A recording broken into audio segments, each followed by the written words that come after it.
What's going on, everyone? My name is vAaron, and today we're going to do a quick video on my controller settings because I have had people in the past, like before I've taken a break, I've had people in the past ask me what my controller settings are, so I'm about to tell you what my controller settings are.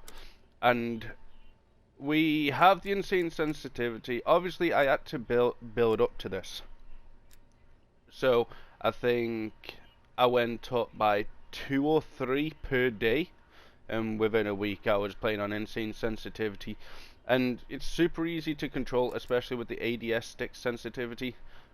I've put that on 0.7 just so the insane sensitivity doesn't like zoom me across the screen when I'm aimed in and I'm trying to lock onto someone.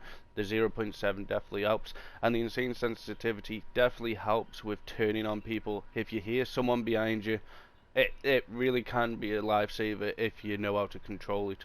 All it is having the patience to keep bumping it up every now and eventually you will get to insane. And it's very, very helpful. Okay, so as you've seen on the thumbnail, I have an Astro C40 TR controller, which means I've got paddles on the back.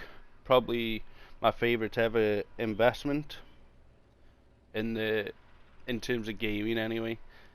But the button layout is tactical, so we've got the R3, the right stick button, that's to drop shot, lay down, whatever you want to do. And then the paddle on the back is how I jump shot, so I don't have it on stick and move. So yeah, I definitely think you should all invest in like maybe a strike pack that gives you paddles on the back. Honestly, it's definitely worth it. This controller cost about, when I bought it, it was about £150. I don't know what that is in dollars. Maybe it's, I had to guess, 270. I don't know, maybe, but this is definitely by far the best controller on the market today. So I used to play on flip, but we've changed it because this controller does have trigger stops on it, which just makes the gunfights more and more in my advantage. No invertical lock. Response curve type is dynamic. So I had it on dynamic on Modern Warfare, and I noticed a big difference. And I put it on dynamic here. I just feel like it helps the aim assist more than having it on standard or linear. I mean, maybe that's just me, just from having it on Modern Warfare. But I really do think dynamic is the best option on this one. Test it out yourself, but I'm definitely going for dynamic. Controller vibration is off. We do not want any vibration putting us off our game. Target aim assist enabled, of course. Aim assist mode, we've got it on standard because the other three just don't feel like, they don't feel good. Like, I've tried all of them. Focusing is pretty difficult to handle. I've just kept it on standard because that's just what we're used to, and I didn't feel like getting used to legacy or precision. So we kept it on standard. ADS aim assist, of course.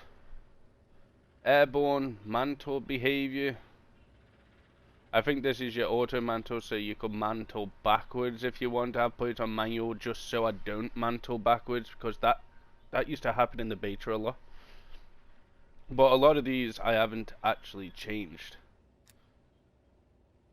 These are all what they were on before. Armor behaviors apply all, but again, I don't play Warzone, so my settings are pretty much based on multiplayer.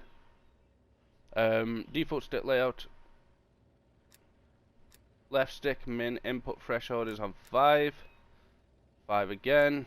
Because I've got an Astro, I can actually adjust the stick drift on the Astro C40 app. So if my controller starts drifting, I can see on the app if it's actually drifting, and then I've got a button on the back that I can reset this stick drift, and everything is all fine. Controller sounds disabled. But that's basically so you don't hear no controller sounds on the recordings. Auto forward disabled. I don't know why anyone would have that on.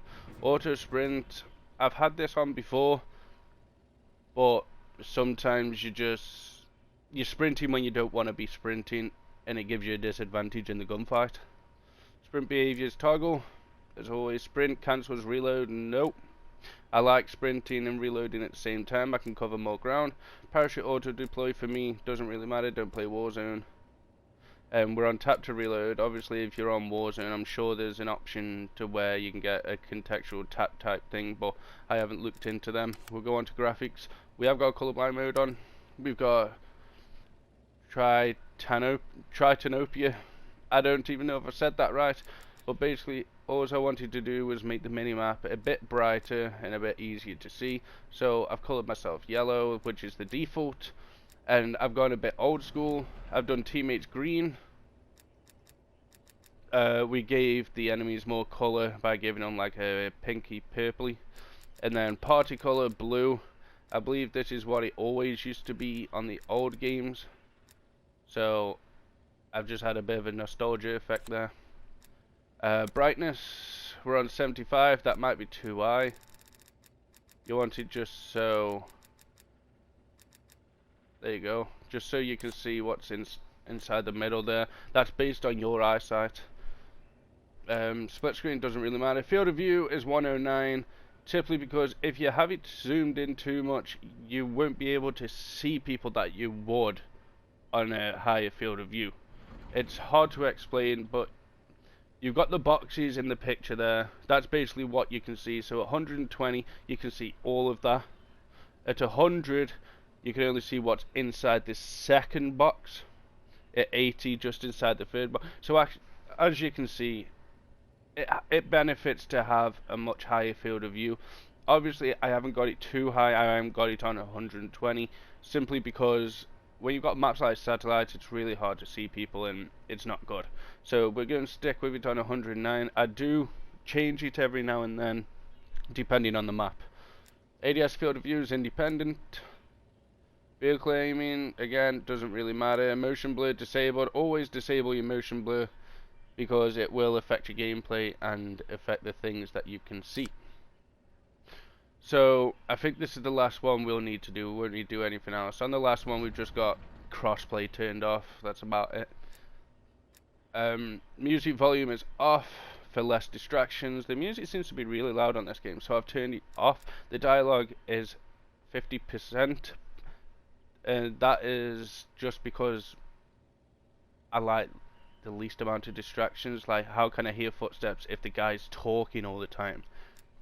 Okay, audio presets, we've got high boost. Again, I've got decent headphones. I've got the Astro A50s, and high boost seems to be the best setting for the audio presets, along with the adjustments you can make on the Astro Command Center application on the laptop.